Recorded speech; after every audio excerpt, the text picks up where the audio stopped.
Jet sponsors coverage of the Silverstone Classic. Hello and welcome to the 2014 Silverstone Classic, the biggest historic racing festival in the world. This is most definitely not a motorsport museum. It's a live event where iconic cars like this are doing exactly what they were designed to do: race and race hard.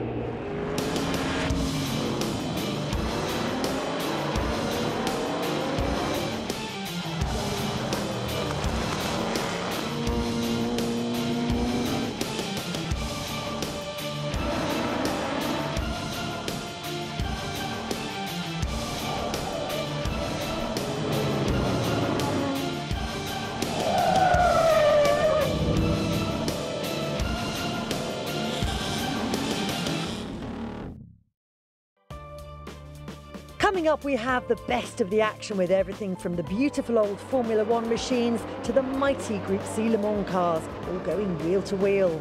We'll also be getting up close to the cars, as well as meeting some of the stars out in the Silverstone paddock. What I'm driving, which is the car behind us, a Jaguar XJ220, which is just a beast. But I mean, there are some beautiful classics here. Such an array of cars. I don't think there's an event you can go to anywhere in the world and see this array of cars. You know, you've got Formula One cars, GT1 cars, old historic, you know, this, that, GTs. It's great to be here. Great, a lot of people walking around, a lot of cars. The people love the cars. They look, they're all around them. They get in there, talk to the drivers, see the cars. People that have driven their cars here from the Netherlands, from Denmark, from Norway, France, Spain, Italy, absolutely everywhere. It's a real party. Let's get the ball rolling with the historic super touring cars, and there's an incredible array of machinery here from an era when the BTCC became a real world beater, with huge grids featuring some really big names battling it out in front of massive crowds. To be quite honest, most of these cars seem a little bit new to me to be called historics, but you can guarantee we're going to get some fantastic racing. You know, like a little tweak on the anti-roll bar and it makes a difference, you know? Talking of historics, look who I found, 2 times touring car champion, John Cleland, racing here in the historic event for the first time, aren't you? I hope you were talking historic as the car and not me. But yeah, this is the first time I've had the chance to drive a touring car in the Classic event here. I raced an E-Type at the Classic a few years ago, but these are great fun. Well, not just any old car, this is your own little beauty, isn't it? Yeah, this was my 97 car. It's chassis number 1 from 888. First time I raced it was at Knockhill in 97, so it brings back horrible memories because it was never a particularly good car then. I have actually fitted the caravan mirrors. Okay, good. Just so I can watch when this thing's coming. Yeah. Down about Luffield somewhere, I reckon. I don't think it'll be coming. Well, Steve, it's good to see the rivalry still exists, although it's a friendly, bantering rivalry these days, isn't it? Well, I think it's friendly, but deep down, I think he's never forgotten. He's still bitter and twisted down. Some great drivers. I mean, the likes of John Patrick, you were talking about there as well, Patrick Watts. There are some real stars of the super touring era actually here at Silverstone this weekend, aren't there? Yourself included. You can't believe 24 years, 22 years. Unbelievable, isn't it? Bit before my time. Yeah, I think so. I do think. You know, it's a great turnout, great event. I mean, every year the grid gets bigger and larger and fuller. Fantastic. Colin, talk about dedication to your art. You got married last weekend, so this is effectively your honeymoon and you're spending it at the Silverstone Classic with your wife and children. Yeah, still can't believe I actually got that one rubber stamped, but you know, such a good atmosphere. You know, we couldn't wish to be anywhere else.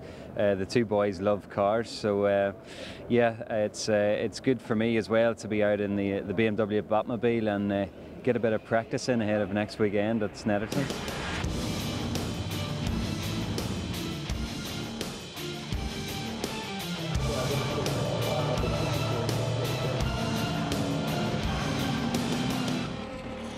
Time to turn the clock back now, nearly 20 years to the Super Touring era and the Great British Touring Car Championship. Well, Honda's to the fore on the grid. It's James Dodd on pole ahead of Stuart White. And the gold nose, the Peugeot, Patrick Watts behind the pole man. He's 3rd on the grid. The Vauxhall Vectra, John Cleland is 4th. Neil Smith's Red Alpha in 5th position as they sweep into the first corner. Cleland dropping into 4th place behind period rival Patrick Watts. Watts a factory Peugeot driver, of course, like Cleland was a factory Vauxhall driver. On board with Colin Turkington, more used to his BMW in the current British touring cars. This is one of the old 3-litre CSL Batmobiles. The field sweeping from the 1970s through to the 2000s. What a fantastic sight, cars of all makes and ages.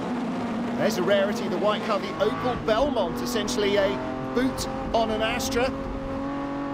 Listen to that 6-cylinder motor howling.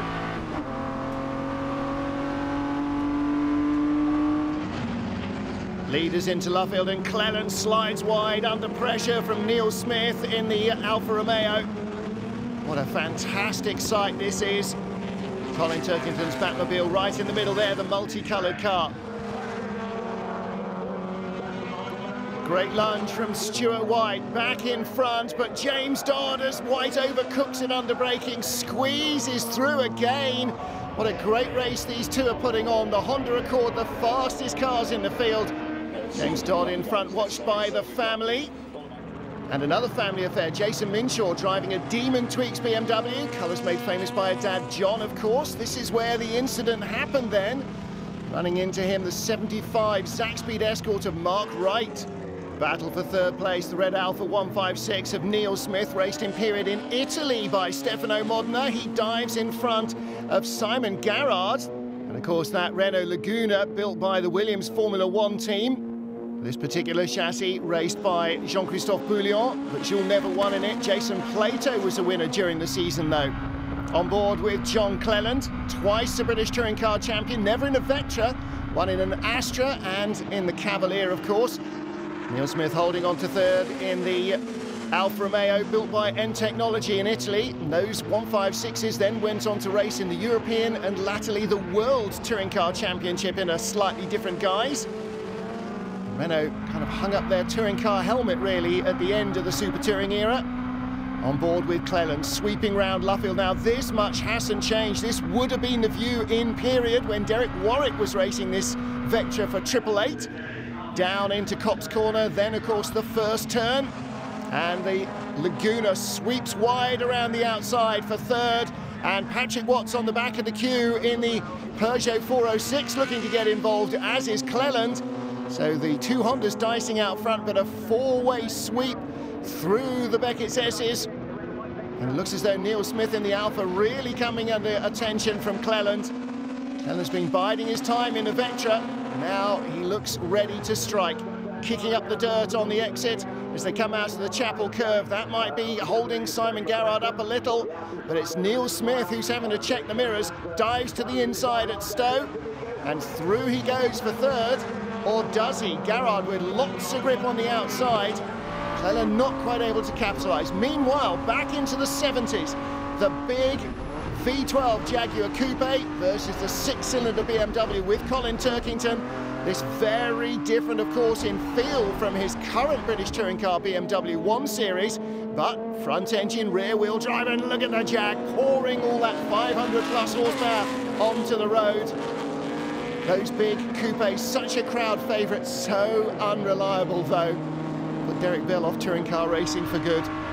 But look at the pace.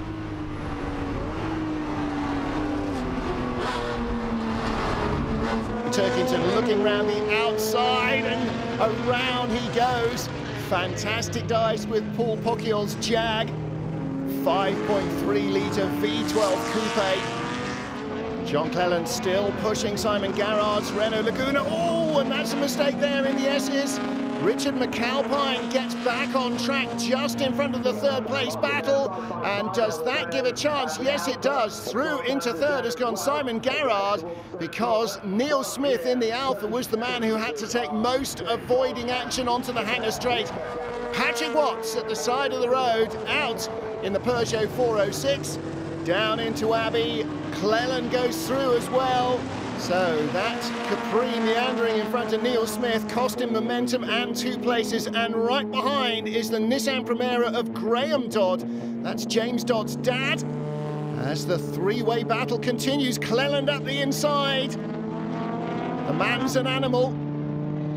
Graham Dodd in that Nissan Primera was raced in period by Anthony Reid, 7 times a winner in the 98 season, just lost out in the title race to Rickard Rydell. Remember what? The Volvo S40. Looking back just a couple of corners ago, Smith running out very wide onto the Wellington Straight, and that car raced in the European Super Touring Car Championship, the forerunner to the current World Touring Cars. Final corner, and James Dodd is going to lead the Honda 1-2 ahead of Stuart White. The battle for third place rages on. John Cleland, never a man to give up a podium without a fight, is going to cling on in the venture. Fourth place will be Simon Garrard's Renault Laguna ahead of Neil Smith and Graham Dodd in a blanket finish. Well, John Cleland had to fight tooth and nail, didn't he, to finish in third place. Stuart White took second, but our race winner, James Dodd, in the ex-James Thompson Honda. The car itself is amazing to drive. I mean, absolutely fantastic. It never wants to understeer. It was a little bit today, but it doesn't normally do that. And the Silverstone circuit is, as always, fantastic. You both look like you've got a bit of a sweat on. Did you have to work hard out there? That was as good a race in a touring car as I've had since 1999. That was absolutely great fun. But you know, we're all historic race car drivers now, so we don't touch each other. So nothing was going to happen. And then unfortunately, something on the fuel system failed. Annoying, because you were having a brilliant battle, weren't you? I had just as much fun watching them from the sidelines. I had to beat them anyway.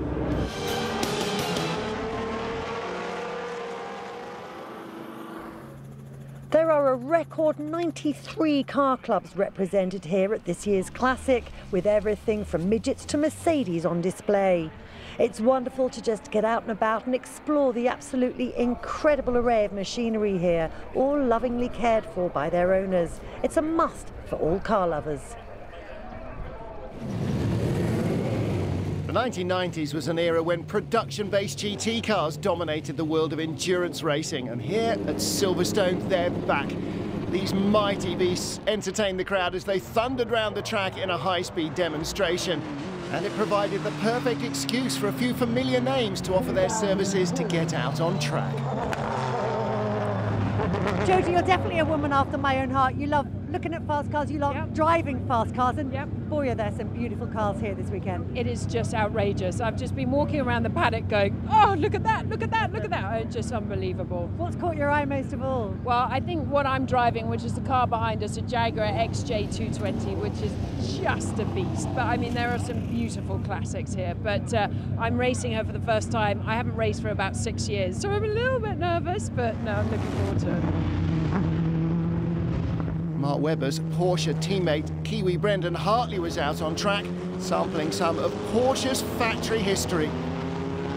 Brendan, I know you've been a spectator at this event before, but it's your first time driving here, and boy, what a nice bit of kit you've got your hands on. Tell us a bit about the car. Yeah, very lucky. It's a 98 GT1 winning car. I've been told to have some fun, but I keep getting reminded that it's the car that won. It's actually the last Porsche to win Le Mans outright. I think it's the last factory effort for them in the top category as well. So yeah, a lot of history here, and it's a beautiful car. I can't wait to get out there and drive it. Just light it up. Reigning British Touring Car Champion Andy Jordan here with Father Mike, enjoying the show. So Andy, a week away from racing, and what do? You go and watch racing? Yeah, I always think it's nice to come and watch some racing and not actually take part until about 5 minutes since I come through the gate, and I wish I was racing. So my dad's racing a GT40 this weekend, so I come to watch. But there's a great array of cars, and this car here is his old British GT Championship winning car, so really cool to see and see his name on that. I had a little sit in actually, and the funny thing is I remember cleaning this car when I was about 8 years old, going around with a little rag polishing it before his race, so it's really cool. Perhaps the most iconic car of the era was McLaren's F1 GTR. This rare long-tail version is owned by Pink Floyd drummer Nick Mason, raced in period by the band's manager Steve O'Rourke.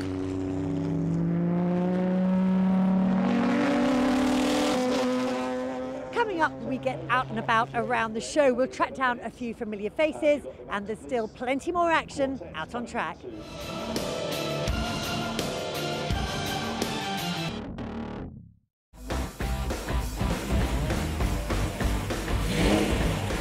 Jet sponsors coverage of the Silverstone Classic.